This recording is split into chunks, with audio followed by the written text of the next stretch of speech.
안녕하세요. 요양병원 감염관리 실무 1차 시 설명하게 된 김세진입니다. 이번 차시에서는 요양병원 감염관리에 대한 전반적인 결과를 설명드리도록 하겠습니다. 요양병원 감염관리 수가가 23년 7월부터 신설됐습니다. 그래서 요양병원에 감염관리 전담자들을 다 두고 감염관리 활동을 하도록 하고 있습니다. 실질적으로 요양병원 감염관리에 대해서는 코로나19 감염관리 예방관리료가 나왔다가 작년 7월부터 해서 요양병원에 감염관리 전담자를 둔 숫자에 따라 1등급, 2등급, 3등급으로 구분해서 수가가 발생하고 있는데요.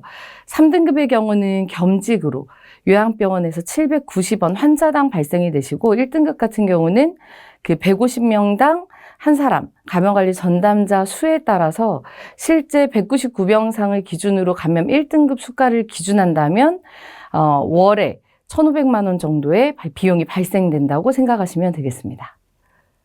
그렇다면 감염관리실에서는 과연 어떤 일을 해야 되는지, 그리고 그 감염관리에서 기본적으로 된다는 내용이 어떤 건지, 그리고 실제로 이 감염관리에 필요한 자료는 어디서 찾아야 되는지, 그리고 코니스라고 얘기를 하던데 거기에서는 무엇을 해야 되는지, 이런 것들에 대해서 전반적으로 설명이 필요하기 때문에 이번 차시에서는 그를 중심으로 얘기를 드리도록 하겠습니다. 감염관리에 대해서 크게 이번 차시에서 볼 거는 세 가지로 나눠지는데요. 요양병원에서 필요한 감염관리, 그리고 감염관리와 인증의 상관관계, 그리고 마지막으로 감염관리에 필요한 자료들을 어떻게 찾는지에 대해 설명드리도록 하겠습니다. 첫 번째, 요양병원 감염관리에 대한 설명입니다. 요양병원에서 감염관리가 본격적으로 시작이 됐던 거는 사실은 코로나19라고 생각하셔도 과언이 아니라고 생각할 수 있겠습니다. 실제 코로나19 상황에서 너무나도 많은 감염에 대한 이슈들이 발생하게 되었고, 코로나에 관련된 감염관리 수가도 요양병원에 처음으로 감염과 관련돼서 나왔던 수가라고 얘기를 할 수 있겠습니다.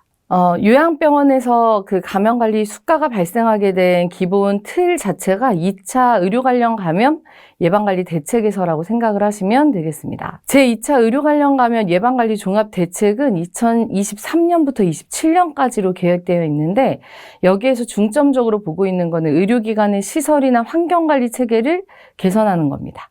이쪽에서 투약을 준비하시는 투약관리 시설이 개선이 되는 것, 그리고 요양병원 수가를 마련을 하고 의료 관련 감시 체계를 조금 더 강화를 시키자라고 얘기한 게 이번 그 핵심이라고 생각을 할 수 있겠습니다.